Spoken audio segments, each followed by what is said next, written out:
आपका वापस स्वागत है और यह लेक्चर नंबर 35 है। आज हम ट्रिपल इंटीग्रल के साथ फिर से कंटिन्यू रखेंगे और हम ट्रिपल इंटीग्रल के मामले में चेंज ऑफ वेरिएबल देखेंगे। तो सबसे पहले आप उस उदाहरण को देखेंगे जहां हम कार्टेशियन को स्फेरिकल पोलर कोऑर्डिनेट में बदलते हैं, इसलिए कोऑर्डिनेट का परिवर्तन बहुत महत्वपूर्ण है। तो यहां हमारे पास है, आइए पहले हम इन कार्टेशियन कोऑर्डिनेट को लें और मान लें कि यहाँ एक पॉइंट एक्स वाई जेड है। और जब हम कार्टेशियन कोऑर्डिनेट के बारे में बात कर रहे हैं तो यह डिस्टेंस अब यहाँ से एक्स वाई प्लेन तक है, इसलिए यदि हम यहाँ इस एक्स वाई प्लेन पर एक परपेंडिकुलर खींचते हैं तो यह डिस्टेंस इस एक्स वाई शून्य पॉइंट से इस एक्स वाई जेड पॉइंट तक जेड कोऑर्डिनेट है और इस वाई अक्ष के साथ एक्स अक्ष से इस बिंदु की डिस्टेंस है जो इस एक्स वाई जेड पॉइंट से एक्स वाई पॉइंट पर परपेंडिकुलर था वाई द्वारा दिया गया है। और फिर यह एक्स कोऑर्डिनेट जो ओरिजिन डिस्टेंस है, इसलिए यहाँ हमारे पास यह पॉइंट ओरिजिन के रूप में है। तो ओरिजिन से इस पॉइंट तक एक्स द्वारा दी गई डिस्टेंस है।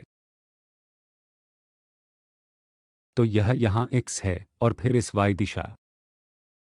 के साथ हमारे पास यह डिस्टेंस y है और फिर यह इस z अक्ष के साथ परपेंडिकुलर डिस्टेंस है, यह z है। अब हमारा प्रश्न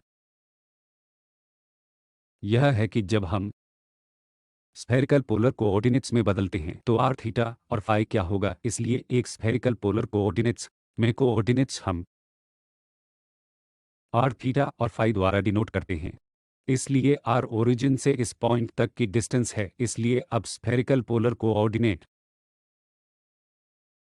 में ओरिजिन से इस पॉइंट तक की डिस्टेंस को r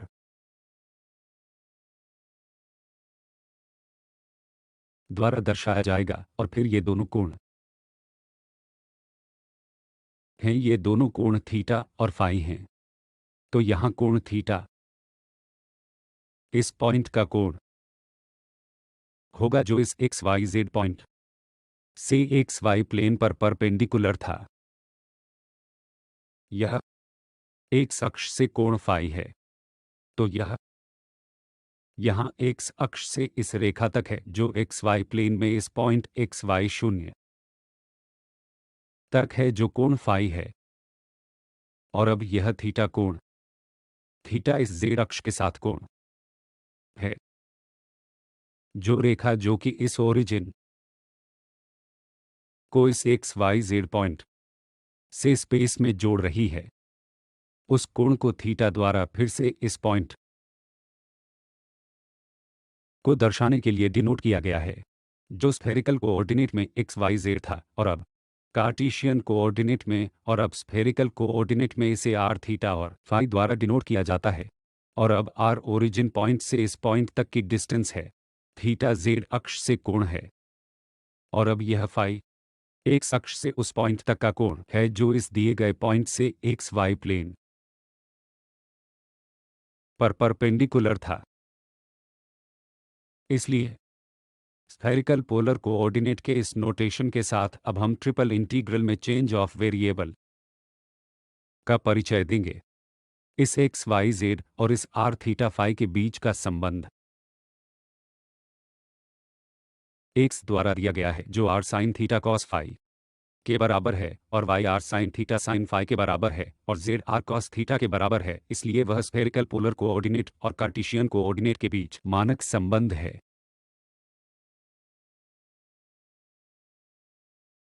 और अब हम देखते हैं कि यदि हम यहाँ इस स्क्वायर को x स्क्वायर और y स्क्वायर और z स्क्वायर के लिए बनाते हैं, क्योंकि यह term r square sine square theta होगा और यह कॉस स्क्वायर फाई यहाँ भी कॉमन में r square sine square theta होगा और फिर यहाँ साइन स्क्वायर फाई फिर से जब हम सभी को जोड़ते हैं तो यह cos square phi plus sine square phi इसे एक बना देगा। और फिर हमारे पास यहाँ भी r स्क्वायर है, यह कॉस स्क्वायर थीटा और वहाँ से r square sine square theta, तो फिर से यह sine square theta plus cos square theta एक होगा। और हमें बस आर स्क्वायर मिलेगा। तो यह फिर से रिलेशन है जिसे हम ध्यान में रखेंगे जो इंटीग्रेशन में उपयोगी होगी। इसलिए जब भी हम x square plus Y square और प्लस जेड स्क्वायर ऐसी प्रणाली देखते हैं और हम कोऑर्डिनेट सिस्टम को बदलने जा रहे हैं तो हम बस इसे x square plus Y square plus z square को आर स्क्वायर के बराबर रखेंगे। इसलिए अब कार्टेशियन कोऑर्डिनेट से स्फेरिकल पोलर कोऑर्डिनेट में परिवर्तन के इस परिचय के साथ हम ट्रिपल इंटीग्रल के बारे में बात कर सकते हैं। इसलिए यहाँ अगर हमारे पास एफ एक्स वाई जेड और d x D Y D z या कुछ डोमेन डी के रूप में दिया गया एक ट्रिपल इंटीग्रल है और हम इंटीग्रल है और हम स्फेरिकल कोऑर्डिनेट में बदलना चाहते हैं, जिसका अर्थ है कि x are sine theta cos phi होगा और y r sine theta sine phi होगा और जेड होगा आर कॉस थीटा। तो अब वेरिएबल के इस चेंज के साथ आइडिया यह है कि यह आइडिया सिंपल है जिसे हमने पिछले लेक्चर में भी समझाया है, जिसे हमें सब्स्टिट्यूट करने की आवश्यकता है। हमें यह सब्स्टिट्यूट करने की आवश्यकता है x are sine theta cos phi के बराबर है, तो यहाँ है r sine theta cos phi, फिर वाई के लिए हमने यहाँ r sine theta sine phi substitute किया और जेड के लिए यह आर कॉस थीटा सब्स्टिट्यूट किया है जो वहाँ रिलेशन था जेड आर कॉस थीटा के बराबर। तो इसके साथ अब हमारे पास यह जैकोबियन टर्म है जो कि अतिरिक्त टर्म है जो तब आता है जब हम वेरिएबल को चेंज करते हैं। तो वह जैकोबियन हमें कंप्यूट करने की आवश्यकता है और फिर हमारा d x D Y D z बन जाएगा डी आर डी थीटा और डी फाई। तो इस तरह तदनुसार लिमिट बदल जाएंगी या डोमेन अब आर थीटा फाई के टर्म में हमें दर्शाना होगा। तो यहाँ यह जैकोबियन क्या है जो एक दी गई परिभाषा है जिस पर हम पहले ही चर्चा कर चुके हैं। पहली रो होगी del x over del R del x over del theta और del x over del phi. इसलिए यह with respect to R theta और फाई एक्स का पार्शियल डेरिवेटिव है। इसी तरह इस डिटर्मिनेंट का दूसरी row with respect to R theta phi Y का पार्शियल डेरिवेटिव होगा और फिर यहाँ with respect to R theta और फाई जेड का पार्शियल डेरिवेटिव होगा। जब हम इस आंशिक डेरिवेटिव को कंप्यूट करते हैं तो del x over del r derivative हमारे पास साइन थीटा कॉस फाई और del x over del theta होगा। इसलिए with respect to theta r और फाई को कांस्टेंट माना जाएगा, इसलिए यह साइन थीटा यहाँ कॉस थीटा बन जाएगा। यही एकमात्र परिवर्तन है। तो यह विद रिस्पेक्ट टू थीटा और फिर हमारे पास del x over del phi है। इसलिए X are sine theta cos phi था, इसलिए यह कॉस फाई साइन फाई बन जाएगा इस माइनस साइन के साथ, क्योंकि यह cos phi minus sine phi का डेरिवेटिव है। इसी तरह अब हम अन्य डेरिवेटिव को कंप्यूट कर सकते हैं, इसलिए del Y over del R बस साइन थीटा साइन फाई होगा जो कि यहाँ टर्म है और फिर हमारे पास del Y over del theta है, इसलिए यह कॉस थीटा के साथ होगा, बाकी साइन और आर रहेगा और फिर विद रिस्पेक्ट टू फाई यह साइन फाई कॉस फाई बन जाएगा और आर साइन थीटा जैसा है वैसा ही रहेगा। इसी तरह अब with respect to z with respect to r हमारे यहाँ कॉस थीटा होगा और विद रिस्पेक्ट टू थीटा हमारे पास माइनस साइन थीटा होगा और आर जैसा है वैसा ही रहेगा। और फिर हमारे पास इस जेड का विद रिस्पेक्ट टू फाई है, तो जेड के पास फाई नहीं है, यह जेड आर कॉस थीटा के बराबर है और इसलिए हमारे पास यह शून्य है क्योंकि जेड में से कोई फाई नहीं है, इसलिए del z over del phi शून्य होगा। अब हम इस डिटर्मिनेंट को आसानी से कंप्यूट कर सकते हैं, हम उस वैल्यू को डिटरमिन कर सकते हैं जो यहाँ आर स्क्वायर साइन थीटा बन जाएगा। इसलिए अब हम याद रखेंगे कि यह जैकोबियन टर्म जो इस ट्रिपल इंटीग्रल में चेंज ऑफ वेरिएबल के कारण आ रहा है, इस जैकोबियन टर्म का value r square sine theta के अलावा कुछ नहीं।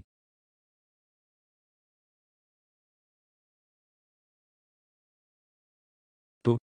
अब कार्टेशियन कोऑर्डिनेट से सिलिंड्रिकल कोऑर्डिनेट, तो फिर से कार्टेशियन कोऑर्डिनेट में इस पॉइंट एक्स वाई जेड को दर्शाना और इसे अब इस सिलिंड्रिकल कोऑर्डिनेट में आर फाई और जेड द्वारा दर्शाया जाएगा, तो फिर से यह ट्रिपलेट आर फाई और जेड के साथ, तो जेड ठीक वही है जो अंदर था, और कार्टेशियन कोऑर्डिनेट इसलिए इस पॉइंट से डिस्टेंस एक्स वाई प्लेन पर खींचा गया परपेंडिकुलर, इसलिए वह डिस्टेंस यहाँ इस पॉइंट का तीसरा मेंबर कार्टेशियन कोऑर्डिनेट में इस जेड के समान है। और अब यह फाई हमारे पास स्फेरिकल कोऑर्डिनेट के समान है। ठीक यही वह कोण है जिस पर हम पहले ही चर्चा कर चुके हैं, जो इस एक्स अक्ष से इस रेखा तक है, जो इस ओरिजिन को इस एक्स वाई से एक्स वाई प्लेन पर 0 पॉइंट के रूप में जोड़ रही है। और अब यह आर फिर से इस पॉइंट से यहाँ तक की डिस्टेंस है। अब यह स्फेरिकल कोऑर्डिनेट में एक अंतर है, हमारे पास इस पॉइंट से दिए गए पॉइंट तक यह आर है, लेकिन अब यह आर एक्स वाई प्लेन की डिस्टेंस है, इसलिए मूल रूप से एक्स वाई प्लेन में हम पोलर कोऑर्डिनेट द्वारा दर्शा रहे हैं। आर इस पॉइंट की डिस्टेंस है और फाई कोण है इस एक्स अक्ष और इस जेड से यहाँ यह कार्टेशियन कोऑर्डिनेट्स में दिए गए के समान है, इसलिए z और इस एक्स वाई में कोई परिवर्तन नहीं है, वे ऐसे ही इस आर फाई द्वारा दिए गए हैं, और यह इस एक्स वाई प्लेन में पोलर कोऑर्डिनेट के अलावा और कुछ नहीं है। इसलिए फिर से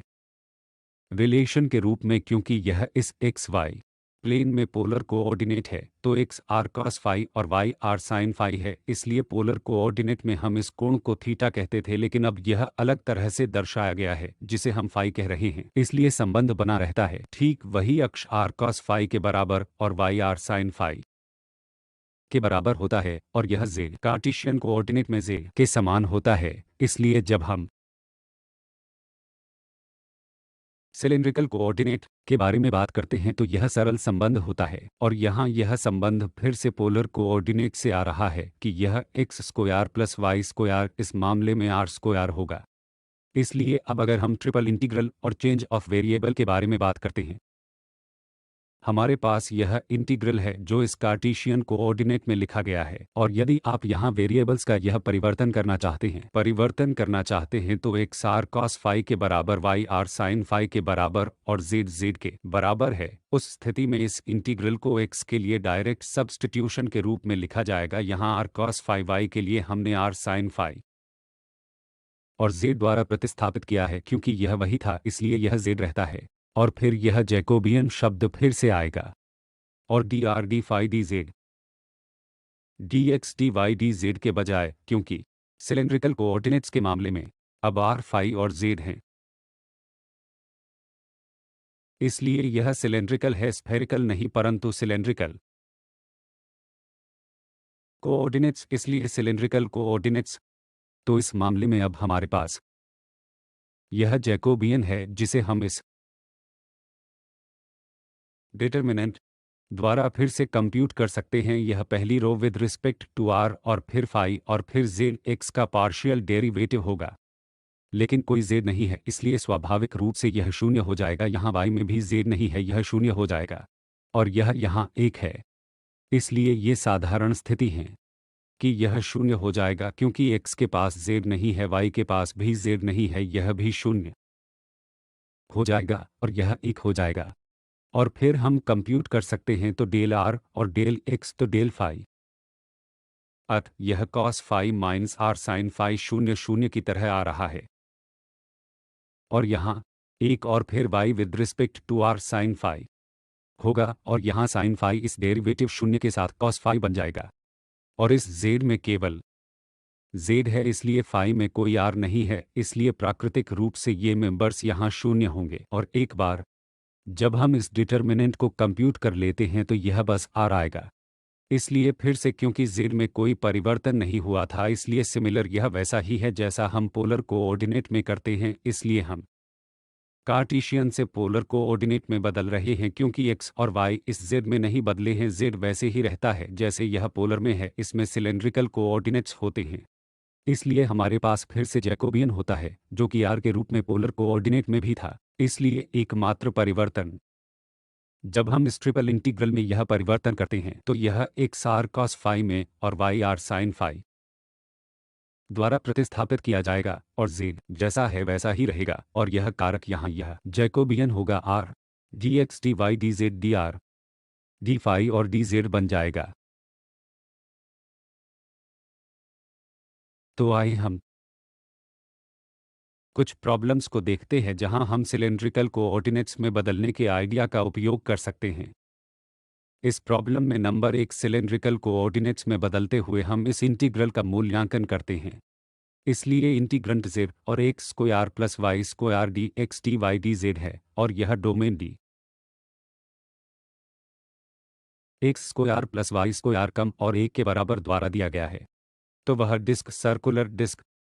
है और फिर हमारे पास z की दिशा में भी है। इसका मतलब है कि यह 2 से 3 तक भिन्न होता है। इसलिए z कोऑर्डिनेट सीधे दिए जाते हैं कि z 2 से 3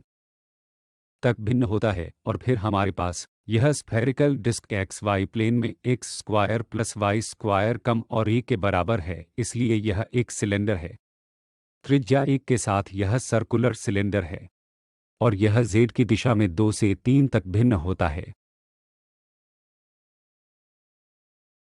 तो यह तस्वीर है x coordinate y coordinate z coordinate और हमारे पास z से 2 के बराबर है 2z 3 के बराबर है जो इस z अक्ष के साथ सिलेंडर की ऊंचाई है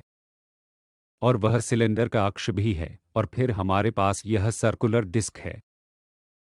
जो x square plus Y square 1 से कम है। इसलिए बेलन की त्रिज्या 1 है और यहाँ की ऊंचाई 2 से 3 तक है। इसलिए इसका इस्तेमाल करना प्राकृतिक है।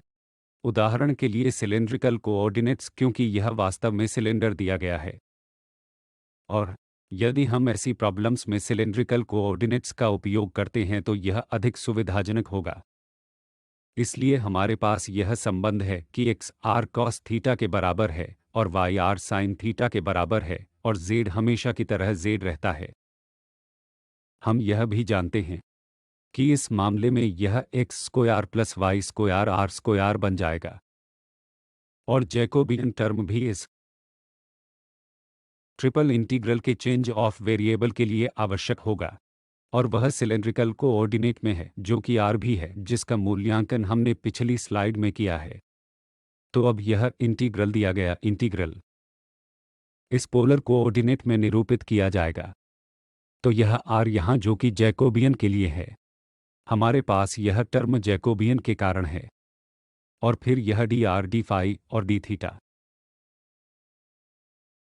जो इस अतिरिक्त जैकोबियन टर्म के साथ इस d x D Y D z के लिए प्रतिस्थापित हो जाएगा। और फिर पहले हम इस इंटीग्रैंड पर चर्चा करते हैं। तो z ऐसे ही है और x square plus Y square अब आर स्क्वायर बन गया है। अब हम यहाँ r की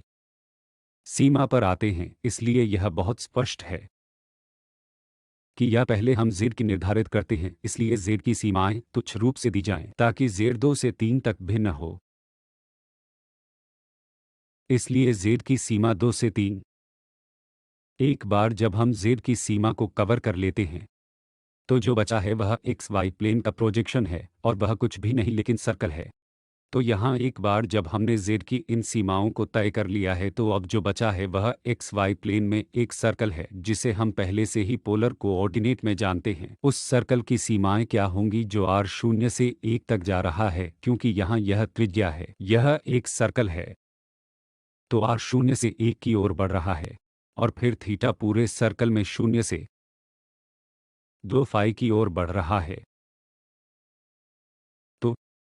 या फाई इस मामले में हम सिलेंड्रिकल पोलर कोऑर्डिनेट में यहाँ फाई लेते हैं। इसलिए फाई 0 से 2 फाई में भिन्न होता है और r 0 से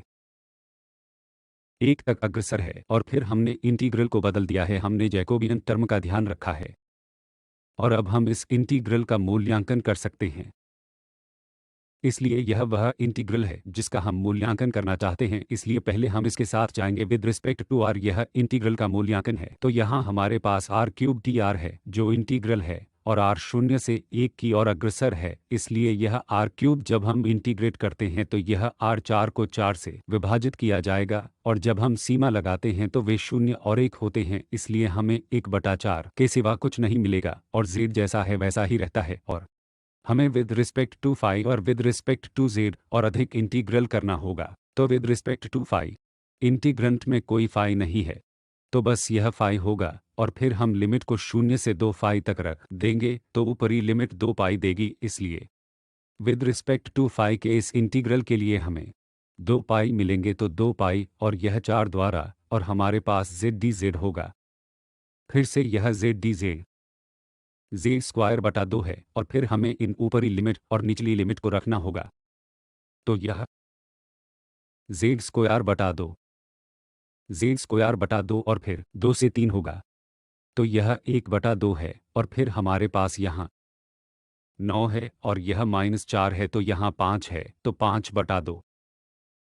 और फिर ये दोनों रद्द हो जाएंगे, इसलिए हमारे पास 5/4 है, तो यह इस दिए गए इंटीग्रल की वैल्यू है, और इस सिलेंड्रिकल कोऑर्डिनेट की सहायता से,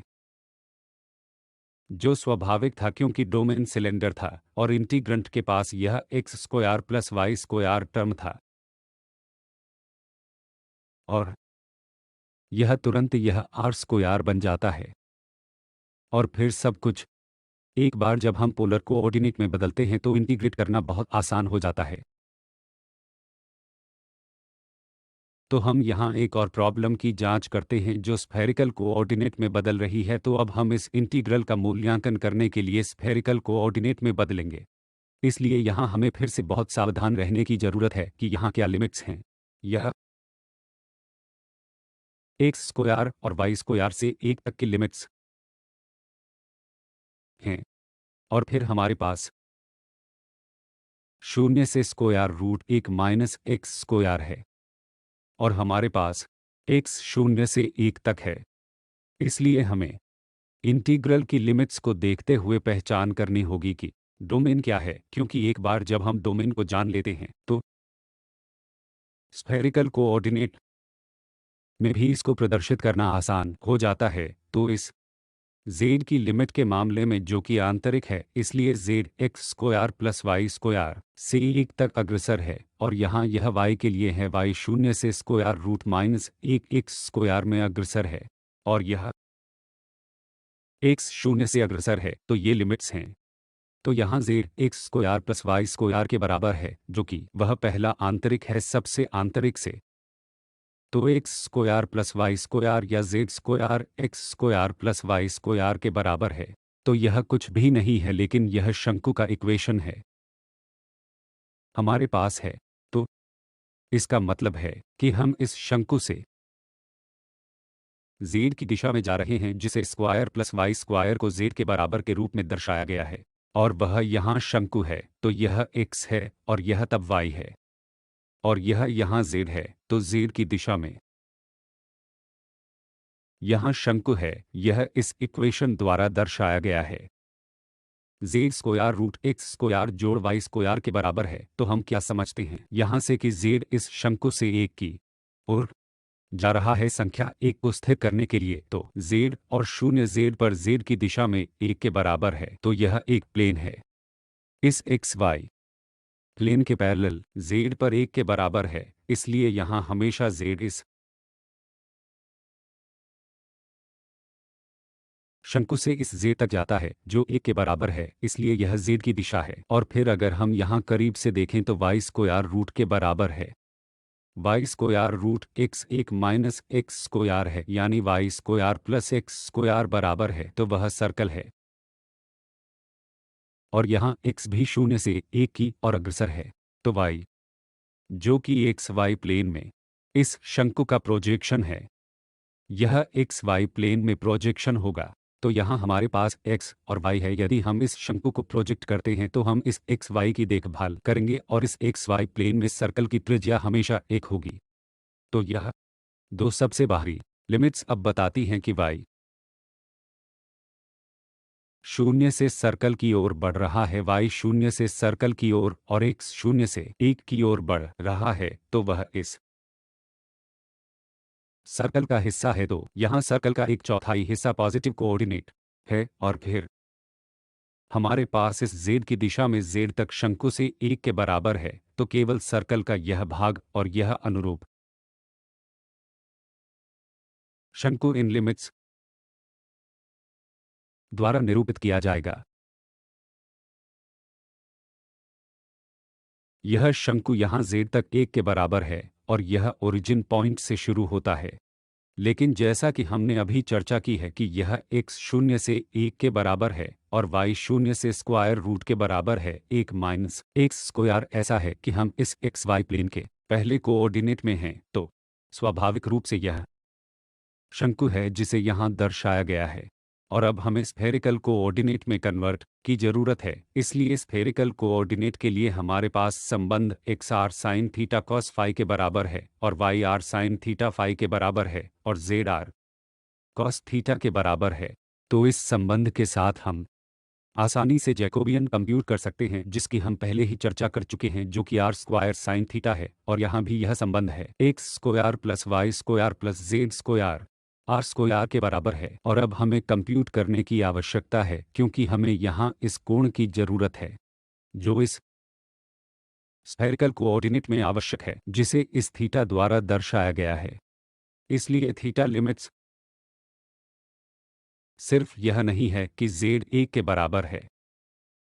इसलिए z यहाँ 1 के बराबर है, तो यहाँ से यहाँ तक हमारे पास यह डिस्टेंस 1 है। और फिर इस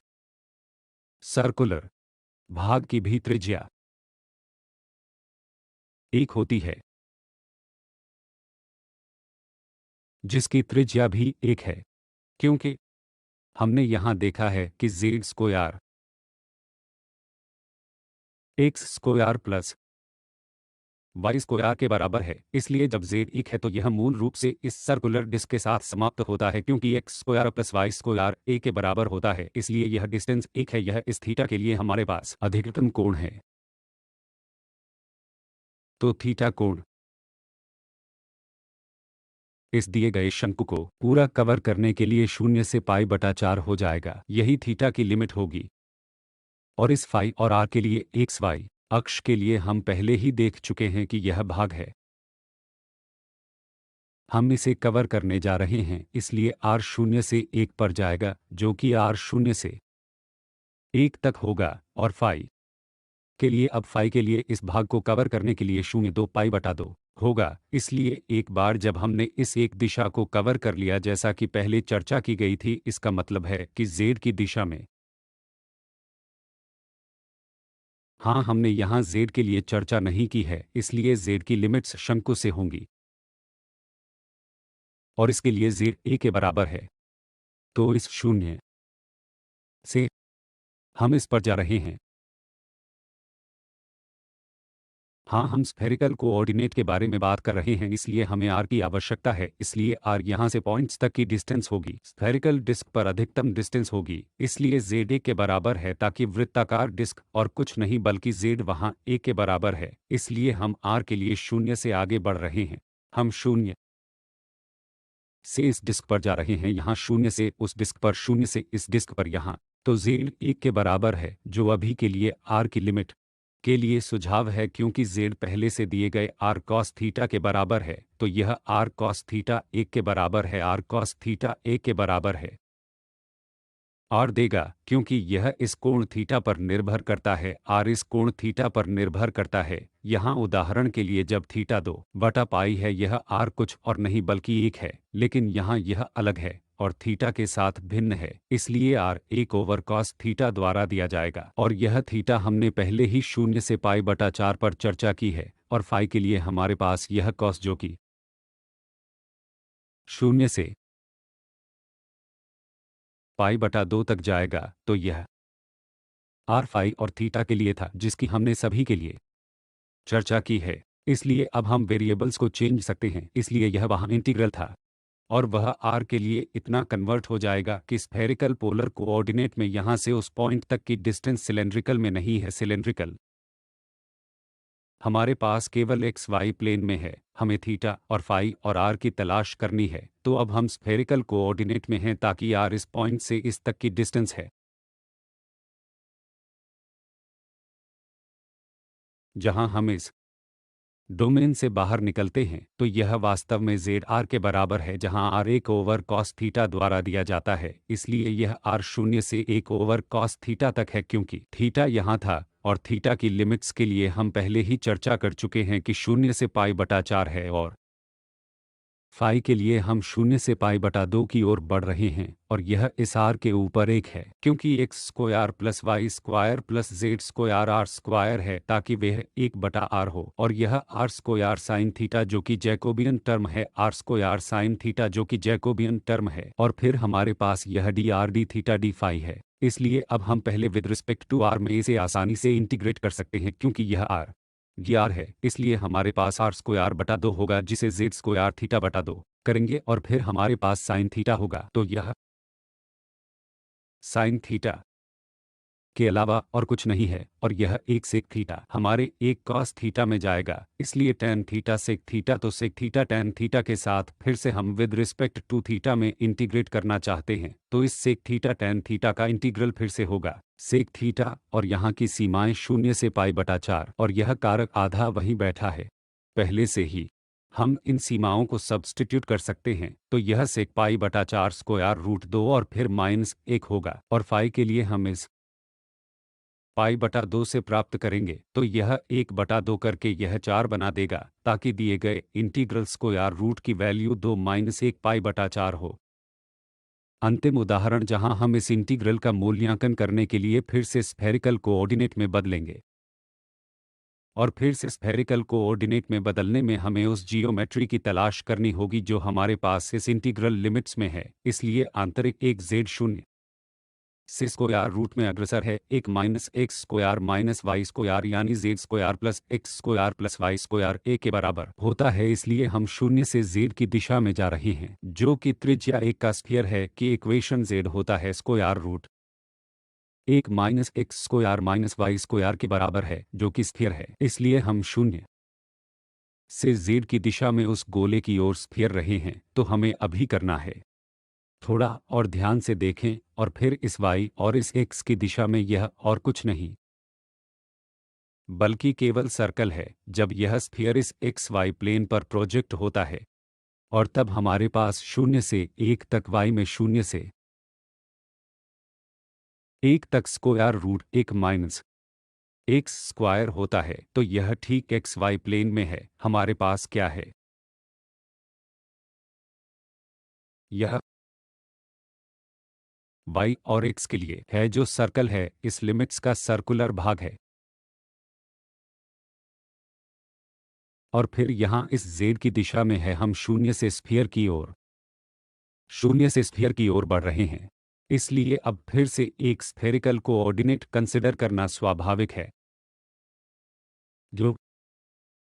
इसे कन्वर्ट करेगा, इसलिए एक्स आर कॉस थीटा के बराबर वाई आर साइन थीटा के बराबर है, और जेड आर कॉस थीटा के बराबर है जे यह आर स्क्वायर साइन थीटा होगा, और फिर से यह संबंध, इसलिए अब यह इंटीग्रल इस इंटीग्रल में कन्वर्ट हो जाएगा, तो हमारे पास यह जैकोबियन टर्म है, हमारे पास एक square root a minus r square और फिर d r d phi d theta है। अब इस आर के लिए आर की लिमिट हमेशा इस 0 से उस स्फीयर तक 0 होती है, जो कि स्फीयर है, इसलिए ओरिजिन से उस स्फीयर की डिस्टेंस कांस्टेंट है, जो कि इस गोले की त्रिज्या है। क्योंकि स्फीयर का केंद्र 0 है और त्रिज्या 1 है, इसलिए आर 0 से 1 तक उस स्फीयर में अग्रसर है, और फिर हमें इस कोण फाई के बारे में देखना होगा, जो कि कोण फाई पहले है, इसलिए जो इस एक्स अक्ष से 0 से पाई बटा 2 है, क्योंकि वह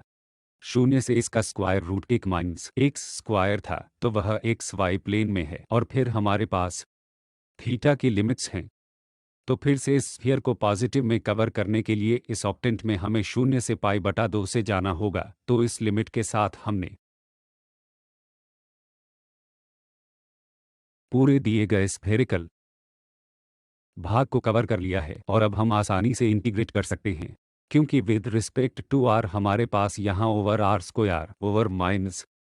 एक आर स्क्वायर से अधिक है, इसलिए सबसे पहले हम आंतरिक इंटीग्रल आर स्क्वायर का मूल्यांकन करते हैं जिसे square root 1 minus r square से विभाजित किया जाता है, तो यहाँ सब्स्टिट्यूशन द्वारा यह आर साइन टी के बराबर है। हम आसानी से इस साइन स्क्वायर टी को प्राप्त कर सकते हैं जो इसे 1 माइनस कॉस 2t में कन्वर्ट कर देगा, जिसे हम अभी इंटीग्रेट कर सकते हैं और वैल्यू पाई बटा 4 होगी। तो इस आंतरिक इंटीग्रल का वैल्यू पाई बटा 4 है और फिर हमारे पास sine theta d phi d theta है, तो यह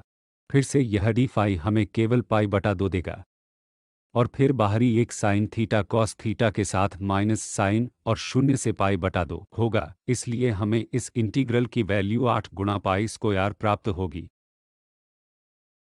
तो अब हमने कम से कम 2 विशेष मामलों को देखा है जहां हमने इस स्फेरिकल कोऑर्डिनेट और इस ट्रिपल इंटीग्रल में सिलेंड्रिकल कोऑर्डिनेट पर विचार किया है। चेंज ऑफ वेरिएबल का कॉन्सेप्ट था जहां जैकोबियन को हमें कन्वर्ट करने की आवश्यकता है और इस ट्रिपल इंटीग्रल में सबसे कठिन हिस्सा फिर से स्फेरिकल में दिए गए स्थान के अनुरूप लिमिट्स को खोजना है। हमें स्फेरिकल कोऑर्डिनेट में निर्देशांक का प्रतिनिधित्व करना है जब हम बदल रहे हैं या सिलेंड्रिकल कोऑर्डिनेट्स में, लेकिन मूल्यांकन बहुत आसान हो जाता है यदि हमारे पास वेरिएबल में उपयुक्त परिवर्तन हो।